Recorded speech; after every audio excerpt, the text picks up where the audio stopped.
Los coletazos de la laboral, crece el llamado a las movilizaciones del 18 de marzo. Marchas que el presidente ha dicho van a ser las más grandes de la historia, Diana Saray. Sí, señor Gustavo, y que le cuento que el que está diciendo que van a ser las más grandes de la historia es el mismo presidente Gustavo Petro, que en su cuenta de X dijo esto: habrá la más grande movilización popular de la historia de Colombia. Comienza la lucha popular por sus propios derechos. No hay otra bandera que la del mismo pueblo, fue lo que dijo Petro. Gustavo, esta marcha comienza convocándose primero por la CUT, pero ya se han ido uniendo poco a poco otros sectores. Escuche lo que dice Fabio Arias, presidente de la CUT.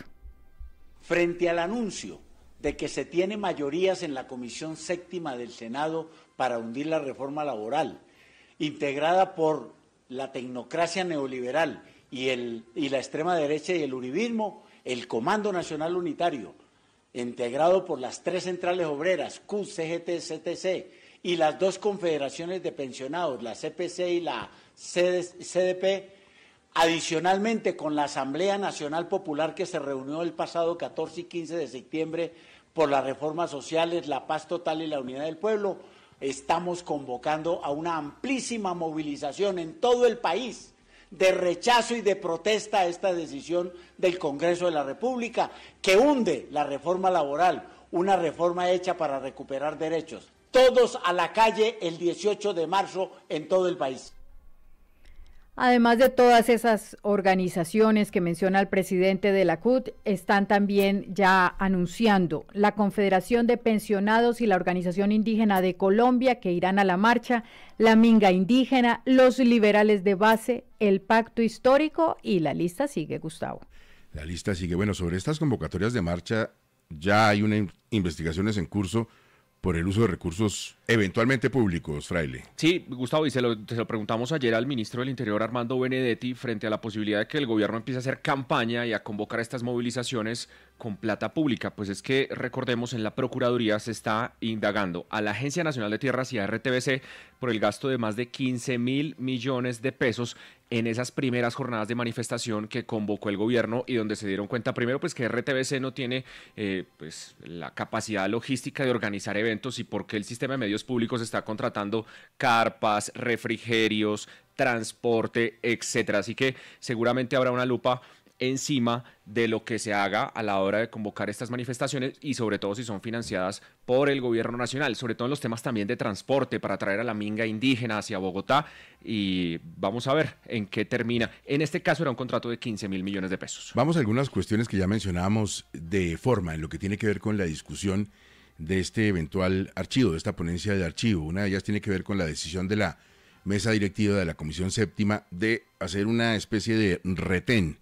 Emitió una circular restringiendo los invitados para este asunto. ¿Cuáles son las nuevas reglas, María Paula?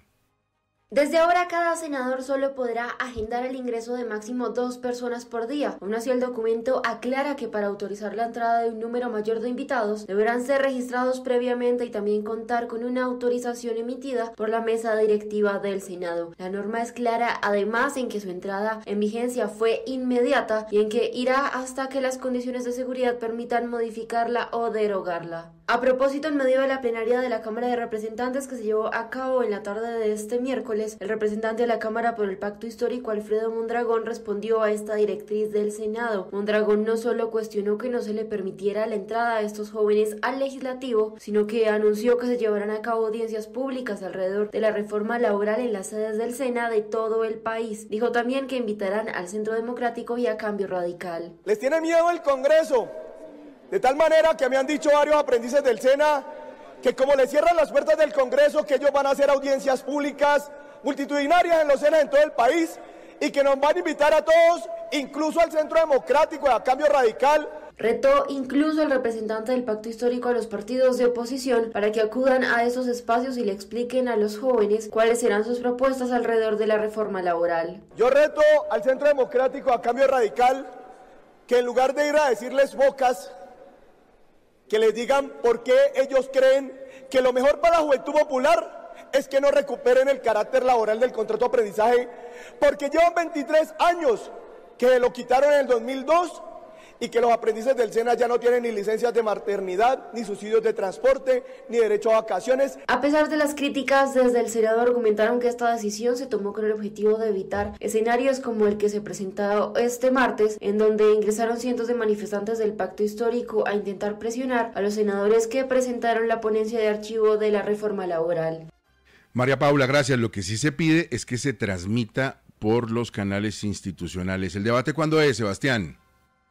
El debate será el próximo martes 18 de marzo, Gustavo, salvo sorpresas, pues ya se anunció este proyecto en la Comisión Séptima del Senado, lo que quiere decir que podrá agendarse a partir de la próxima sesión, así fue anunciado. Proyecto de Ley 311 de 2024, Senado, por medio del cual se modifica parcialmente las normas laborales y se adoptan una reforma laboral para el trabajo decente y digno en Colombia. Muy bien, señor secretario, y para informarle a la ciudadanía, con el fin de que exista claridad, el secretario ya anunció el proyecto de reforma laboral. Estas ponencias se encuentran publicadas en la Gaceta Oficial, ya están los respectivos números y por eso desde la mesa directiva procedemos a hacer el anuncio. Una vez anunciado el proyecto, fue el senador liberal Miguel Ángel Pinto quien ha liderado esta ponencia de archivo que solicitó se transmita por los canales públicos para, dice él, que no haya más mentiras sobre esta reforma. Nosotros no somos enemigos de los trabajadores, para hacer esa claridad, nada más. Entonces, señora presidenta, ojalá que hagamos la solicitud, tengamos la televisión abierta del Senado en ese debate que es de suma importancia para el país y podamos decirle a los colombianos la verdad, para que no nos sigan amenazando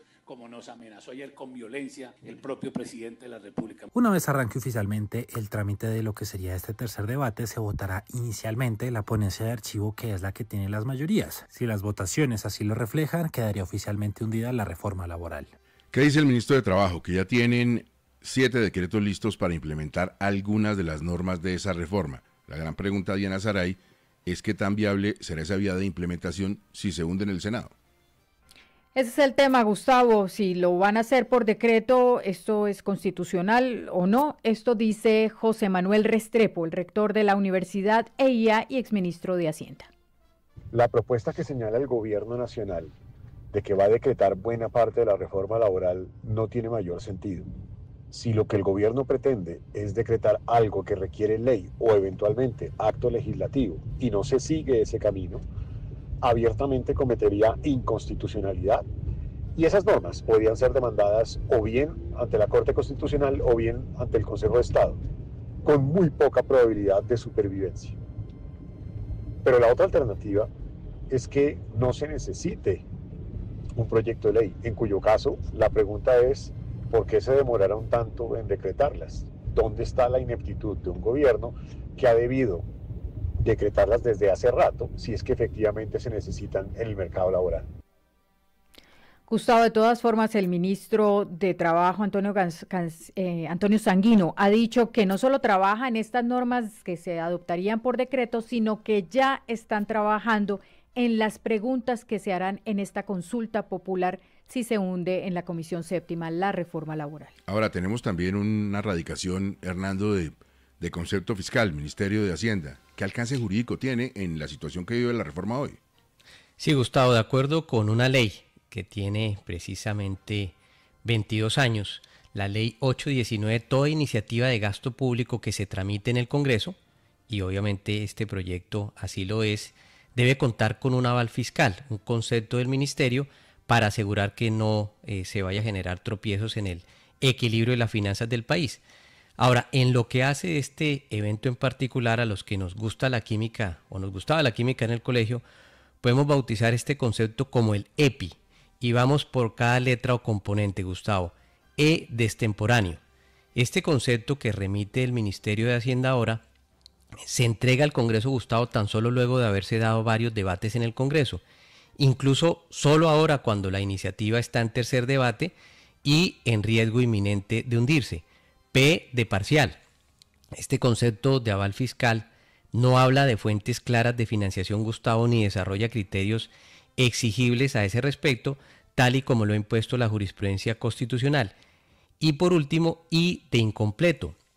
También revisando este concepto, se vislumbra muy claramente que no desarrolla de forma clara impactos como el que se daría sobre la tasa de empleo, sobre el aumento de la informalidad o el nulo impacto sobre la creación de más empleo en el país. En síntesis, Gustavo, dentro de la perspectiva jurídica y en términos no míos, sino de la jurisprudencia constitucional, es un concepto de aval fiscal inconcluso, insuficiente y defectuoso.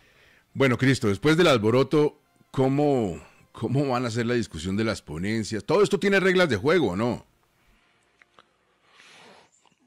Sí, claro, Gustavo, y ya empezaron ayer en un ambiente un poco más calmado en la Comisión Séptima del Senado, después del alboroto de la erradicación de la ponencia de archivo por parte de los 8 senadores, a dialogar las distintas bancadas para establecer las reglas de juego que van a surtirse en el debate a partir del próximo martes. Hay, Gustavo, como lo comentábamos ayer, 4 ponencias distintas radicadas. La primera fue el pacto histórico a finales del año pasado. Después la segunda fue la ponencia alternativa de Fabián Díaz, senador del Partido Verde. Después vino la ponencia de archivo de los 8 senadores y finalmente otra ponencia alternativa de la senadora Norma Hurtado.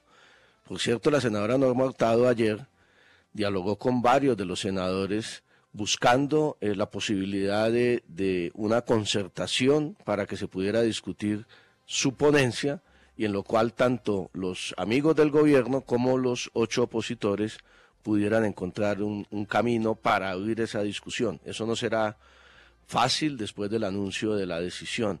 ¿Cuál es la primera ponencia que comienza la discusión el martes según la ley quinta?